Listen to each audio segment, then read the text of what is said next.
Bismillahirrahmanirrahim. My name is Dr. Talha Munir. I am consultant physician in Medical Unit 4, DHU Hospital, FMU. Today I am going to teach you chronic kidney disease. Chronic kidney disease, or CRF, which was previously known as chronic renal failure, is a progressive, irreversible deterioration in renal function which develops over years, in which the body's ability to maintain metabolic and fluid electrolyte balance fails, resulting in uremia or azotemia.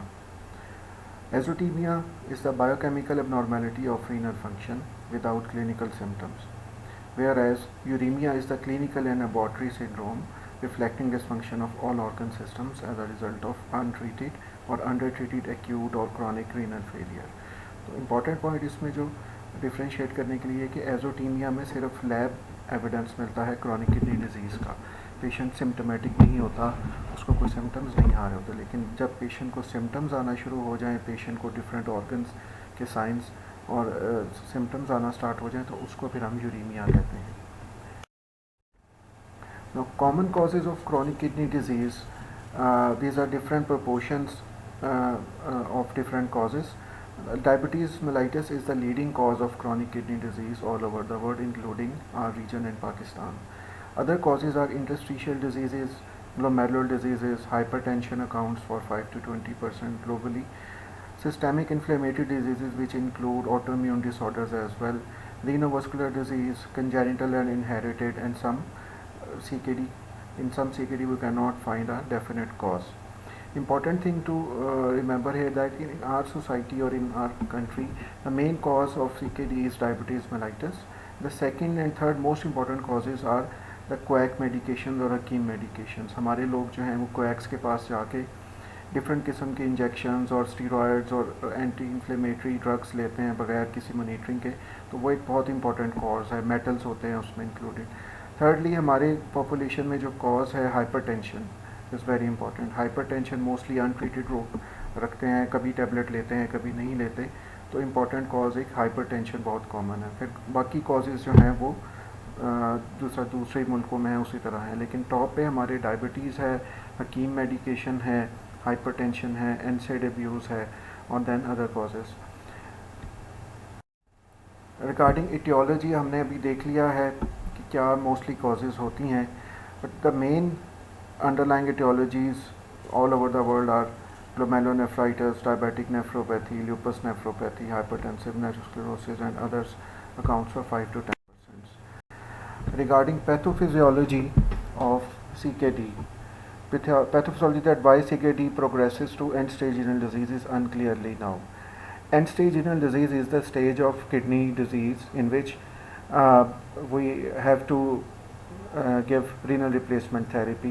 दवाइयों से काम शायद ना चले तो उसको हम and stage kidney disease कहते हैं कि इसके बाद अब और ऑप्शन हमारे पास सिर्फ रीनल रिप्लेसमेंट थेरेपी है. That could be in the form of hemodialysis, that could be in the form of peritoneal dialysis, that could be in the form of renal transplant. ये चीज़ें हम आगे जाके इंशाल्लाह डिस्कस करेंगे. Regarding pathophysiology, vasoactive molecules, cytokines, growth factors, and renin-angiotensin axis is activated abnormally, which results in glomerular hyperperfusion, hypertension, and hyperfiltration, which results in glomerular hypertrophy. When hypertrophy reaches maximum, then fibrosis occurs. When fibrosis occurs, nephron population decreases and overall renal mass, functional renal mass decreases. Such reduction of renal mass causes structural and functional hypertrophy of remaining nephrons, and that results in a vicious cycle, and ultimately both kidneys are shrunken and patient ends in end-stage renal disease. This is a very important and good photo of normal glomerulus and nephron electron microscope picture, and on the right side you can see the sclerosed nephron. Clinical manifestations of chronic renal failure or CKD. Uremia leads to disturbances in the function of every organ system. The symptoms of chronic renal failure often develop slowly and are non-specific. Individuals can remain asymptomatic until renal failure is far advanced. तो CKD की कुछ stages हैं जो हम next slide में discuss करेंगे.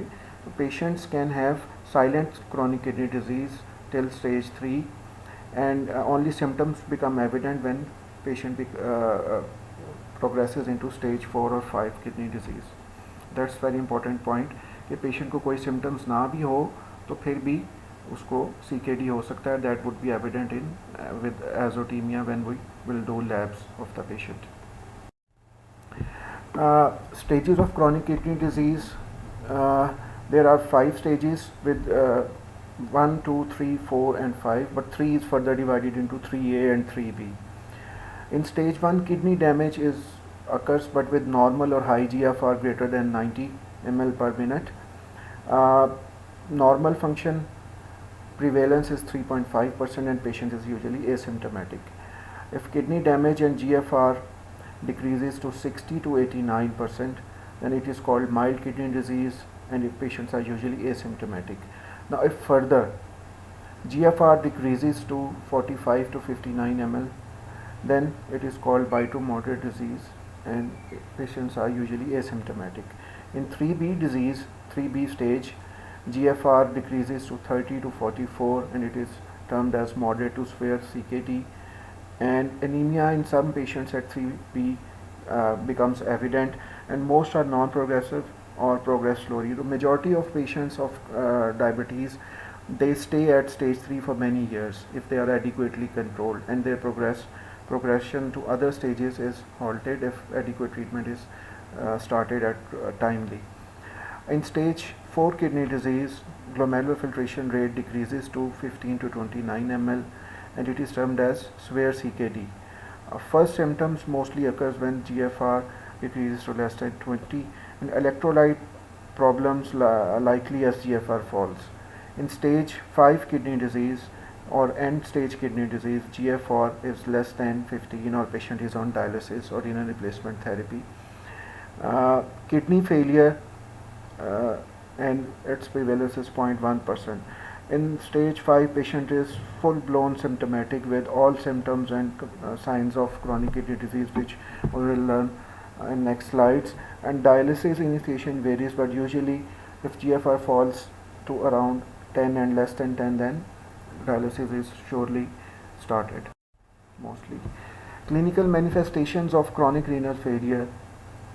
Chronic kidney disease affects almost whole of the body and almost every organ system is involved. The most important systems involved are fluid, electrolyte and acid base disorders, bone disease and disorders of calcium and phosphate metabolism, cardiovascular abnormalities, hematological abnormalities, neuromuscular abnormalities, gastrointestinal and nutritional abnormalities, and endocrine metabolic abnormalities. Regarding fluid, electrolyte and acid base disorders, sodium and water homeostasis is very important. In most patients with stable CKD, the total body content of sodium and water are increased modestly and will cause edema and hypertension. तो mostly CKD के patients जो हैं वो first symptom जो उनमें हमें देखने को मिलता है या पेशेंट कहते हैं दे आर स्वोलन. सुबह उठते हैं तो उनकी आंखें सूजी होती हैं, पफी आइज होती हैं, पीडल एडिमा स्टार्ट होता है, तो that is due to fluid overload. Glomerular balance impaired and promote sodium retention. Sodium जब रिटेंशन होगी तो वाटर उसके साथ भी रिटेन होगा. सोडियम रिटेंशन में lead to cumulative positive sodium balance and cause extracellular fluid volume expansion. Patients with CKD also have impaired renal mechanisms for conserving sodium and water, and these are easy to appear volume depleted. Potassium hemostasis in CKD.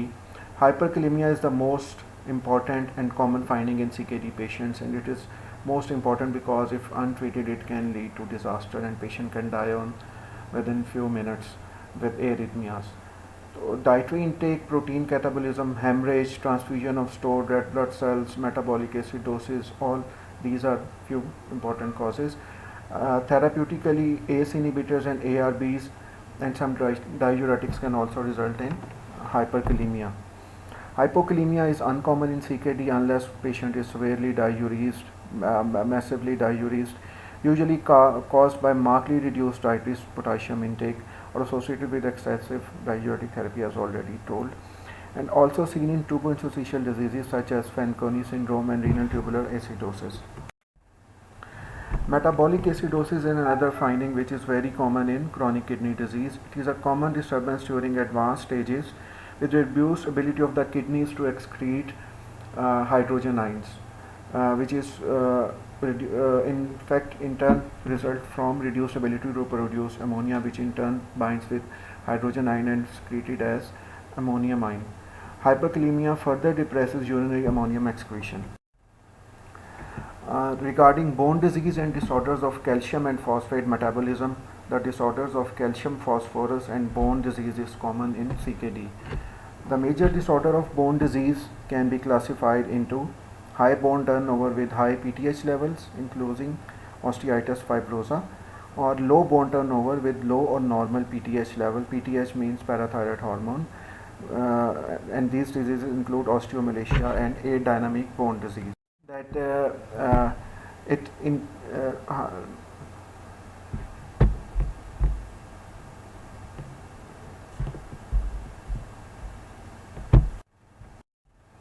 Cardiovascular abnormalities in cardiovascular disease is the leading cause of morbidity and mortality in patients with CKD at all stages.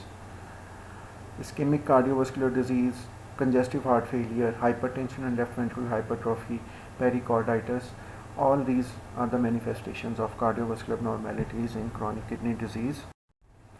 Ischemic cardiovascular disease, CKD is a major risk factor for ischemic cardiovascular disease, including coronary heart disease, cerebrovascular and peripheral vascular diseases. Ischemic CVS disease in CKD is caused by both traditional risk factors and CKD related risk factors. Traditional risk factors include hypertension, hypervolemia, dyslipidemia, and so on. The CKD related risk factors includes anemia, hyperphosphatemia, high PTH levels, and a state of microinflammation that can be found at all stages of CKD. The important point I want to add here is that when there is excessive calcium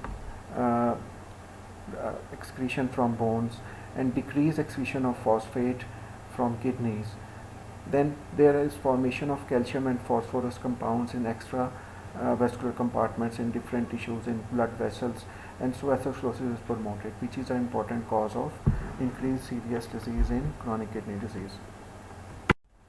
Hypertension and left ventricular hypertrophy. Hypertension is the most common complication of CKD and end-stage renal disease. It may develop early during the course of disease. So, if patient visits on clinic, in your clinic or in your outdoors, if patient is having high blood pressure and the secondary cause of hypertension should be ruled out. So if this is very important sign, if it is picked early, then we can prevent progression of chronic kidney disease in patients. Volume overload is the major cause of hypertension in uremia. In advanced disease or in uremic patients, volume overload is very important cause. Rarely patients may develop malignant hypertension, which is a medical emergency and which needs to be treated urgently in ER. Left ventricular hypertrophy and dilated cardiomyopathy are the most important risk factors for cardiovascular morbidity and mortality in patients with CKD and end-stage renal disease. It is thought to be related to prolonged hypertension and fluid overload. Anemia is another contributing factor. Then uremia is itself a toxin which can result in left ventricular hypertrophy. Congestive heart failure, which results in abnormal cardiac function, it is secondary to myocardial ischemic disease and or left ventricular hypertrophy, together with salt and water retention in uremia. All these factors result in congestive heart failure, and patient may present in pulmonary edema with acute shortness of breath. These patients usually need to accept dialysis treatment immediately because it is a definite indication of dialysis. Pericarditis, which is inflammation of the pericardium, is a common finding in end-stage renal disease, and clinically we can have pericardial rub on auscultation. Usually indicates that patient need immediate dialysis. Pericardial pain with respiratory accentuation accompanied by a friction rub are the hallmark of uremic pericarditis. The findings of a multi-component friction rub strongly supports the diagnosis.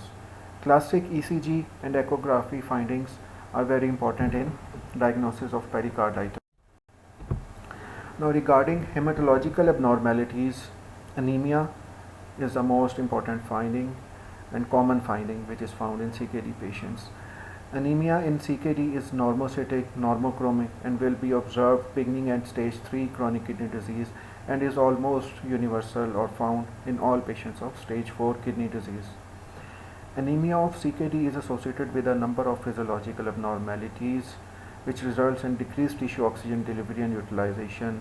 Anemia can result in increased cardiac output, high output cardiac failure can result due to anemia, which results in cardiac enlargement, ventricular hypertrophy, congestive heart failure, and impaired body defenses against infection can also result from decrease in HP. Hematological abnormalities. Further, the primary cause of anemia in patients with CKD is insufficient production of erythropoietin by the diseased kidney. Erythropoietin is produced in nephrons and it results in increase of hemoglobin synthesis signaling, but when CKD occurs this signal is lost, this chemical is lost, so we have to give this erythropoietin therapeutically.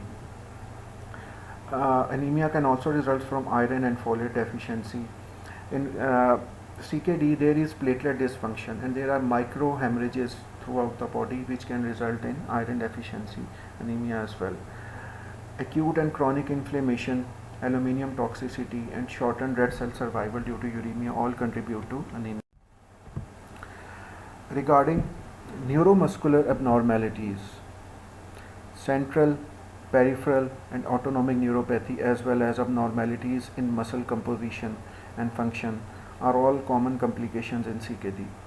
Retained nitrogenous metabolites and middle molecules, toxins as well as parathyroid hormone all contribute to pathophysiology of neuromuscular abnormalities. The restless leg syndrome is characterized by ill-defined sensation of discomfort in the legs and feet requiring frequent movements. Patient जो है present करते हैं कि जी सारी रात नींद कम आती है, अगर आती भी है तो टांगें जो हैं वो अजीब सी थकन का एहसास होता है, टांगें मारते रहते हैं पेशेंट, सारी रात को हिलाते रहते हैं, को बहुत ज़्यादा डिस्कम्फर्ट फील होती है. न्यूरोमस्कुलर अबनॉर्मैलिटीज़ में CKD के पेशेंट्स में मायोक्लोनिक जर्क्स आ सकते हैं, उनमें मसल फटीग बहुत जल्दी होती है और ये सारे फीचर्स हैं जो CKD के पेशेंट्स में हमें काफ़ी कॉमन नहीं. Regarding gastrointestinal and nutritional abnormalities, GI symptoms include abdominal pain, nausea, vomiting, usually may be the first symptom for end-stage renal disease patients. तो CKD के पेशेंट्स जब हम हिस्ट्री लेते हैं उसमें मोस्ट इम्पॉर्टेंट होता है कि जी खाने को दिल नहीं करता, मतली बहुत होती है, नोजिया फीलिंग बहुत ज़्यादा होती है, भूख बहुत कम लग रही है, खाना सामने आता है तो उसको देखने को दिल नहीं करता और ओटोर खाने की स्मेल ही बुरी लगती है, पेशेंट जो है वो लेमन टिंच कलर का होता है और जनरली आपको कैकेक्टिक से लुक मिलती है. एंड कुछ पेशेंट्स जो हैं वो स्वेयर कंप्लेन करते हैं जी एपिगैस्ट्रिक पेन की, जिसको हम यूरेमिक गैस्ट्राइटिस कहते हैं. Uremic toxin associated with unpleasant metallic taste sensation. तो पेशेंट यही जो जायके की बात करता है तो मेटालिक टेस्ट हर वक्त उसके मुंह में रहता है. Gastritis and peptic ulcer disease are very common in end stage renal disease, इसको हम यूरेमिक गैस्ट्राइटिस कहते हैं. Protein restriction is useful in diminishing the symptoms, but it is sometimes easy to cause malnutrition. So we have to keep a balance between protein restriction and protein administration. Protein हम restrict क्यों करते हैं? इसलिए कि uremia that is mainly toxin of CKD, it is a metabolite of protein metabolism. So if a high protein diet patient लेगा तो ज़्यादा uremia बनेगा और ज़्यादा सिम्टम्स उसको आएंगे. तो हम प्रोटीन रिस्ट्रिक्ट करते हैं लेकिन इतनी रिस्ट्रिक्ट नहीं करनी कि पेशेंट मेल न्यूट्रिशन में चला जाए. Now regarding endocrine and metabolic disturbances, first disturbance in parathyroid hormone function already is discussed. Glucose metabolism is also impaired in CKD and patient mostly can result in hypoglycemic spells as well as sudden rise in blood glucose, haphazard blood glucose monitoring, haphazard blood glucose findings. Because the kidney contributes significantly to insulin removal from circulation, plasma levels of insulin are slightly to moderately elevated in most uremic patients. तो mostly CKD के patients जो हैं वो बड़ा, कुछ लोग तो खुश होकर हमारे पास आते हैं कि जी डॉक्टर साहब मेरी तो शुगर कंट्रोल नहीं थी, अब तो माशाल्लाह बड़ी अच्छी कंट्रोल है, अब तो मैं जितनी दवाई पहले लेता था उस पर भी मेरी बड़ी अच्छी कंट्रोल है. तो that is not a thing to be happy about.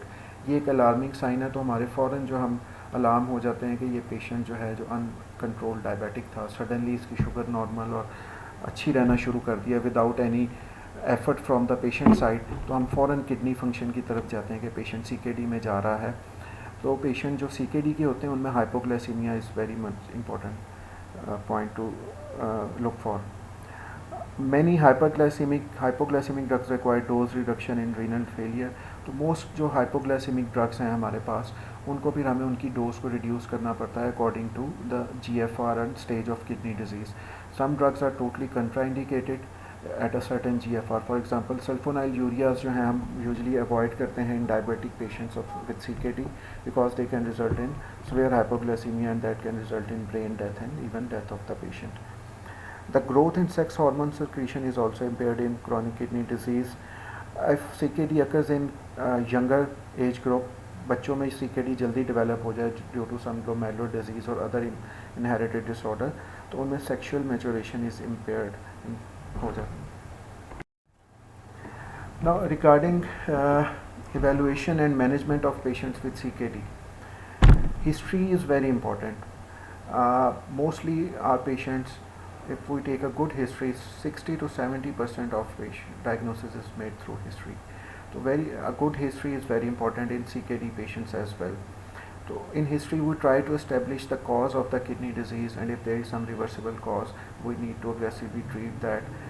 So in history, hypertension, diabetes, systemic infections, and inflammatory disease like rheumatoid arthritis, systemic lupus erythematosus, or any other inflammatory disorder, metabolic diseases, exposure to drugs and toxins, as I discussed before, is very important. Our nation is very much fond of using painkillers and having injections from local doctors or quacks for any minor ailments that can result in long-term kidney damage. Family history of renal and urological disease is also very important. In evaluating the uremic syndrome, questions to ask in history is diet, how is your diet, nausea, vomiting, any swelling, weight change. Important thing regarding edema, clinically we can discuss that patient presents with generalized edema first time in our clinic. So how can we make him, which questions we need to ask him to look for the cause. So in kidney disease, the swelling or edema mostly starts at periorbital region or feet. But in cardiovascular disease, mostly the swelling starts in the feet. In chronic liver disease or diseases of the abdomen or localized, the first swelling appears in the abdomen in the form of ascites. So अगर patient complain करे early morning puffiness of eyes, जो कि with passage of time decrease कम हो जाती है, और उसके बाद कंप्लेन करे जी उसके बाद पाँव स्वोलन हुए थे, उसके बाद पेट पड़ना शुरू हुआ था, तो most likely the cause is fluid overload और CKD. If patient presents with bilateral pedal edema and then he develops periorbital puffiness or ascites, तो due to gravity heart failure में pedal edema is the first mostly sign. And in chronic liver disease due to portal hypertension, the first symptom first sign which appears is ascites mostly, if there is not so much hypoproteinemia. So it is very important clinically to ask the site and order of edema in the body. Regarding physical examination, blood pressure is very important. Blood pressure is mostly raised in chronic kidney disease. Examination of the abdomen for renal masses or any renal bruit, examination for edema, and neurological examination for reflexes and muscle. Laboratory investigations. In laboratory investigations, we should focus to find evidence of any underlying process and its continued activity. Urea and creatinine obviously are the most important investigations, along with electrolytes, sodium, potassium, calcium, bicarbonate. These are very important electrolytes to look for. And urine complete examination. Regarding urine complete examination, we usually ignore this lab, but it is very important. It is equal to mini renal biopsy. If urine complete examination is done properly in a proper lab environment and a proper pathologist performs a urine complete examination, it's equal to almost a mini renal biopsy. We can find very significant findings in this test. Immunological test, if the cause is underlying autoimmune disorders and any vasculitis, we can look for the test specific to those diseases. Serum and urinary protein electrophoresis, urinalysis, a 24-hour urine correction for protein excretion, measurement of plasma creatinine and estimation of GFR to assess metabolic bone disease. We need to have PTH level, vitamin D level, serum calcium, serum albumin, and obviously CBC to look for HP along with the indices of the red blood cells. Imaging studies, the most useful imaging study is renal ultrasonography, which provides an estimate of kidney size and also can rule out or can look for obstructive uropathy. There are some diseases in which despite CKD stage 3-4 kidney size is usually preserved. These includes diabetes and amyloidosis. In most other cases kidney size is shrunken due to sclerosis. Small kidneys usually supports a diagnosis of progressive CKD that is irreversible. Normal kidney size usually suggests the possibility of an acute rather than chronic process. So अगर ultrasound पे हमें kidneys normal मिल रही हैं और creatinine 9 पे मिल रहा है तो मोस्ट लाइकली हम कह सकते हैं कि जी cause might be acute kidney injury. In acute kidney injury versus chronic kidney injury, there are some things to look for. In acute kidney injury, there will not be found, anemia would not be found because anemia develop होने में time लगता है. तो CKD के patients में anaemia होगा, acute kidney injury के patients में अनीमिया नहीं होगा अनलेस कोई ब्लड लॉस हो रहा है. इसी तरह जो क्रॉनिक फाइंडिंग्स हैं रीनल ऑस्टियोडिस्ट्रोफी की, PTH ज़्यादा होने की, वो एक्यूट किडनी इंजरी में नहीं मिलती, CKD में मिलती हैं. This is very important if we have a patient with no proper history. A vascular imaging procedure such as Doppler ultrasonography of the renal arteries is also important to look for cause of young hypertension and renal artery stenosis. Radionuclide scintigraphy is also very important. And magnetic resonance angiography is another investigation which is performed in less frequency. The gold standard to make a definite diagnosis of cause of chronic kidney disease if we haven't reached end-stage renal disease is renal biopsy. It should be reserved with patients with near normal kidney size in whom a definite diagnosis cannot be made yet. Contraindications to renal biopsy include bilateral small kidneys, polycystic kidney disease, uncontrolled hypertension, urinary tract or perinephric infection, bleeding diathesis, respiratory distress, or morbid obesity. Establishing the diagnosis and etiology of CKD. The most important initial step in the evaluation of a patient presenting with renal failure is to distinguish between newly diagnosed CKD from acute kidney disease. Demonstration of evidence of chronic renal failure include hyperphosphatemia, hypocalcemia, elevated PTH levels, normocytic and normochromic anemia, and bilateral reduced kidney size. Now there are some reversible causes of renal failure. Infection, if a patient is having repeated pyelonephritis infection, it can be treated and patient renal function can resume. Urine culture and sensitivity tests are important to diagnose this infection. Obstruction, if the patient is having renal stones or any bladder outlet obstruction, renal ultrasound can help, bladder catheterization can help. Extracellular fluid volume depletion, orthostatic blood pressure and pulse, decreased blood pressure, increased pulse upon sitting from a supine position. Hypocalcemia, hypercalcemia and hyperuricemia usually greater than 15 milligram per deciliter. So if uric acid level is very much increased, it is an independent risk factor to develop chronic kidney disease and also increased risk for cardiovascular disease. Nephrotoxic agents, drug history, hypertension, X-rays can help, echo can help, congestive heart failure, physical examination and X-ray can help in diagnosing these reversible causes.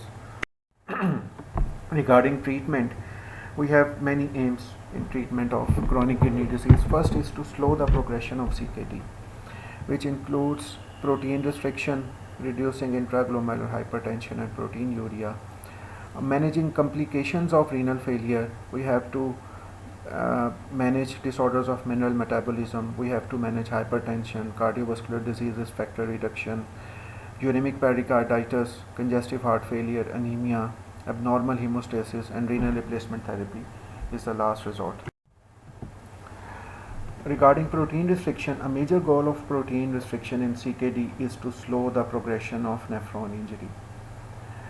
Protein restriction should be carried out in the context of an overall dietary program that keeps nutritional status in mind and avoids malnutrition. Metabolic and nutritional studies indicate that protein requirements for patients with CKD are in the range of 0.6 to 0.8 gram per kg per day, and we need to give patients enough essential amino acids and energy supply, which is approximately 35 kilocalories per kilogram per day. Regarding intraglomerular hypertension and proteinuria, progressive renal injury in CKD appears to be most closely related to the height of intraglomerular pressure and or the extent of the glomerular hypertrophy. Antihypertensive therapy in patients with CKD also aims to slow the progression of nephron injury by reducing intraglomerular hypertension and hypertrophy. ACE inhibitors and ARBs are now clearly established as effective anti-proteinuric and anti-intraglomerular hypertension agents. These are the most important agents to halt progression of chronic kidney disease. If patients present side effects due to use of ACE or ARBs like cough and hyperkalemia, we may choose calcium channel blockers, but we have to make sure that we have a definite indication, contraindication to discontinue ARBs or ACE inhibitors. जहाँ तक possible हो हमें ACE inhibitors और ARBs definitely देने चाहिए. Managing mineral metabolism, treatment should begin with dietary phosphate restrictions of less than 1000 milligram per day. इसमें हमें जो है मिल्क, चीज़, ये चीज़ें अवॉइड करनी चाहिए. Oral phosphorus binding agents can be given to patients to bind phosphate and promote its excretion through kidneys. Vitamin D is very important. Vitamin D or vitamin D analogs should be given when PTH level is more than 2 to 3 times to normal. So we have to measure intact PTH levels in advanced CKD as well. It is particularly important to maintain calcium phosphate product in the normal range to avoid metastatic calcification. अगर metastatic calcification होगी abnormal places पे तो we will have ischemic heart disease, atherosclerosis, and we can have even calcium deposition in brain as well. Regarding hypertension, volume control with salt restriction is the essential therapy. Choice of antihypertensive agent is similar to that in general population with ACE and ARBs at first line, calcium channel blockers or their combination. In all patients with CKD, we have a low threshold of blood pressure control. We need to reduce blood pressure as maximum as possible up to 130 by 80 to 130 by 85. In CKD patients with diabetes or proteinuria greater than 1 gram per 24 hour, blood pressure goal is even lower with approximately target of 125 by 75. Insufficient production of erythropoietin by the diseased kidney is very important finding in chronic kidney disease, and recombinant human erythropoietins are most important in the treatment of anemia caused by kidney disease. But first important thing is that we need to be clear about iron status of the patients, and we need to replenish iron stores before we give patient erythropoietin. तो अगर iron या raw material होगा patient के अंदर properly फिर erythropoietin का फ़ायदा है. अगर एरिथ्रोपोइटिन बगैर आयरन डेफिशिएंसी करेक्ट किए दे देंगे तो उसका बहुत ज़्यादा इफेक्ट नहीं आएगा. So first of all we need to have ferritin and iron and TIBC. When we correct iron deficiency, then we should give erythropoietin. Now regarding renal replacement therapy, if GFR is below 10 ml per minute, it is usually an indication to start renal replacement therapy. Now regarding absolute indications for dialysis, these include severe volume overload, especially patient presents with acute pulmonary edema, severe hyperkalemia which is life-threatening and can result in ventricular arrhythmias and VTAC and VFib and ultimately death. So we need to be quick to correct hyperkalemia. Acidosis, severe acidosis with pH less than 7, persistent, not being able to control by drugs is an absolute indication of hemodialysis. Encephalopathy, patient presents with uremic encephalopathy, patient उल्टी सीधी बातें कर रहा है, बेहोशी में है और कोई कॉज ऑब्वियस मेटाबॉलिक नहीं मिल रही except uremia, then it is an indication of hemodialysis. Severe pericarditis or serositis is another indication. Severe symptomatic uremia, patient is unable to eat anything, is persistently vomiting is also an indication, and protein energy malnutrition is also relative indication of dialysis. Managing complications of renal failure in hemodialysis. Hemodialysis requires a constant flow of blood along one side of a semi-permeable membrane and with dialysate solution along the other side.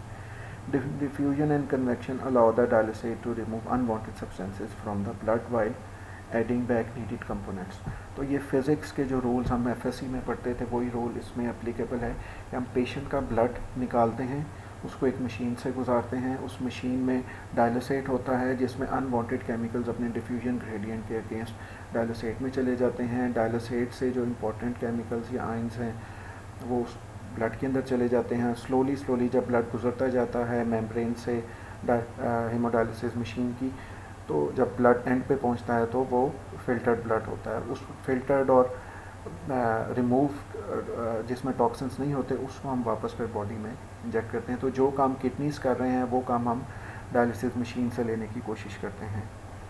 Most patients undergo dialysis thrice weekly, usually for 3 to 4 hours.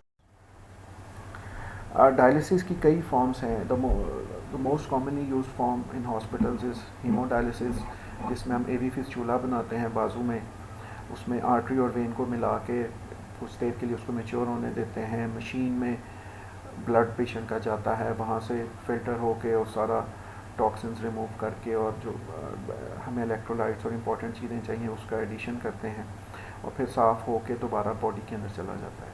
This is the one form which is mostly used. Another form is peritoneal dialysis. Peritoneal dialysis is done through a peritoneal catheter that allows infusion of dialysate solution into the abdominal cavity, which allows transfer of solutes across the peritoneal membrane. So in peritoneal dialysis patients, हमें machine को use नहीं कर रहे, patient की जो अपनी peritoneum है वो एक्ट कर रही है एज अ मेम्ब्रेन और as a medium peritoneal cavity, जिसमें ये सारी एक्सचेंजेस हो रही हैं कि अनवांटेड टॉक्सिन्स रिमूव हो रहे हैं और जो चाहिए हमें चीज़ें वो रिटेन कर रहे हैं बॉडी में.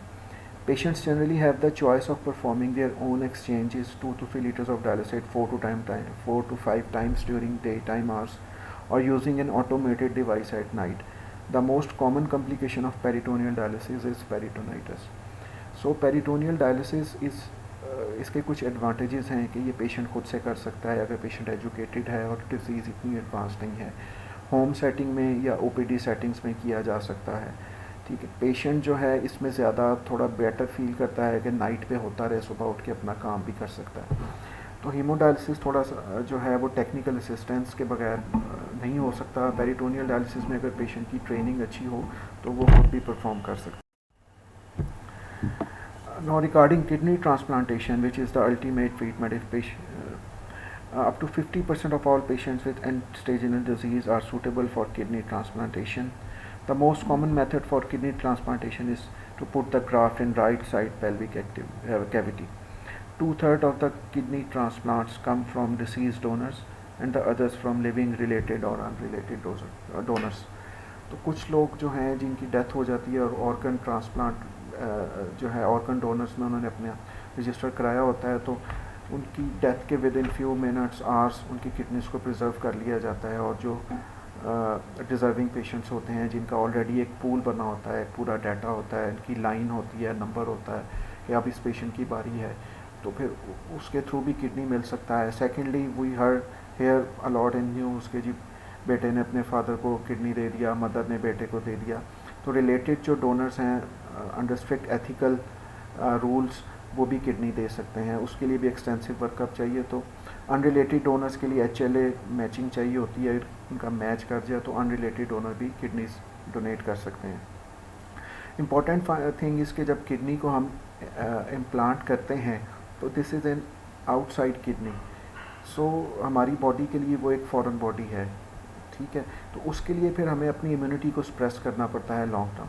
सो immunosuppressive drugs develop very fast in these years are very important in success of kidney transplant. तो हमें immunosuppressive drugs like cyclosporin, mycophenolate, Moftel, MMF, tacrolimus वगैरह देनी पड़ती हैं। So concluding the lecture, we have discussed definition of chronic kidney disease, its etiology, pathophysiology, and biochemistry of uremia, clinical manifestations, evaluation and management of patients with CKD, and its brief treatment. Thank you very much. Now we'll have a brief discussion of regarding this topic. अगर आपके mind में कोई questions हैं तो वो आप मेरे से Zoom मीटिंग के थ्रू पूछ सकते हैं. Thank you very much.